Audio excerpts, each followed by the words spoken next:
पुण्यामध्ये कायदा सुव्यवस्थेचे 3-13 वाजल्याचं पाहायला मिळतंय। दिवसाढवळ्या भाजप आमदाराच्या मामाचं अपहरण करण्यात आलं आणि रात्री त्यांचा मृतदेहच आढळला।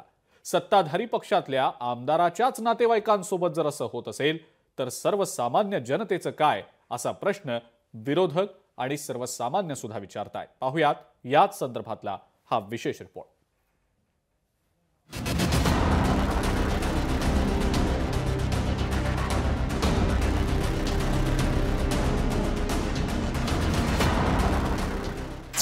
पुण्यात वाढतेय गुन्हेगारी, दिवसाढवळ्या अपहरण आणि हत्या। भाजप आमदाराच्या मामाचीच अपहरण करून हत्या।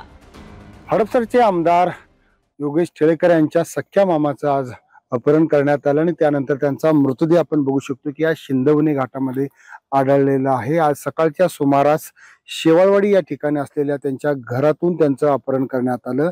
एका चारचाकी गाडीतून हे सगळे अपहरणकर्ते आले होते, त्यानंतर त्यांना याच ठिकाणी आणण्यात आलं।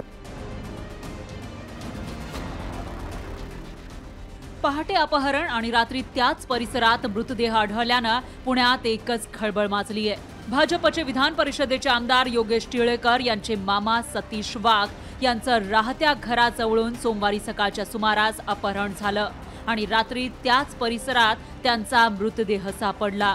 हे जवळपास एक 6:30 ते 7 या टाइम मध्ये घडलेले आहे। सत्ताधारी आमदारांच्या मामाचं अपहरण होतं, तिथे सामान्य जनतेचं काय असा प्रश्न शरद पवार गटाचे नेते शरद गोऱ्हेंनी विचारलाय। एकीकडे आपण बघितलं महायुतीमधले घटक पक्ष जे आहेत सगळे हे मंत्रिपद ते मंत्रिपद याच्या वाटाघाटीमध्ये मशगूल आहेत आणि इथं सत्ता पक्षामधल्या आमदाराचा मामा सुरक्षित नाहीत तर सामान्य जनतेची काय अवस्था आहे? खरं तर अतिशय गंभीर गोष्ट आहे। घडलेली घटना ही अत्यंत वेदनादायी आहे आणि त्याबाबत राजकारण करू नये असं आवाहन योगेश टिळेकर यांनी केलंय। काही तासामध्ये पोलीस याच्या उद्यावर लावतील। मला असं वाटतं की आमचं कुटुंब आता खूप दुःखामध्ये आहे।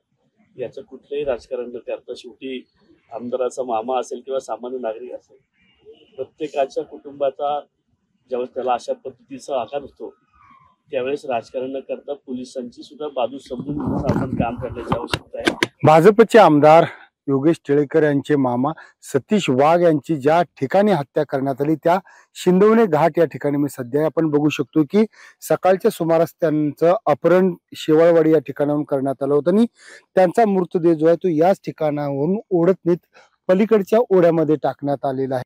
6-6:30च्या दरम्यान आम्हाला अशी बातमी मिळाली की एक मृतदेह यवत पोलीस ठाणे हद्दीत मिळालेला आहे। याची योग्य पडताळणी पोलीस करतायत सध्या। हा मृतदेह त्यांचाच आहे का असं सांगितलं जात आहे। त्या स्वरूपात काही पोलीस अधिकाऱ्यांनी सुद्धा त्यांचाच मृतदेह अशी पुष्टी दिलेली आहे, आपण काय सांगाल? नाही, आम्ही योग्य खात्री करूनच याच्याबद्दल बोलू। पुण्यातील गुन्हेगारीत दिवसेंदिवस वाढ होतीये। शहरात खुनाचं सत्र सुरूच आहे।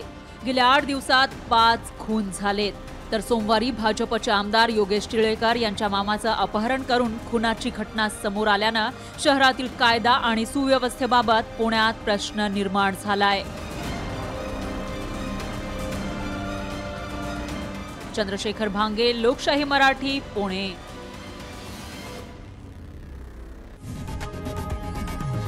लोकशाही मराठी ऐका, पहा, जागरूक रहा।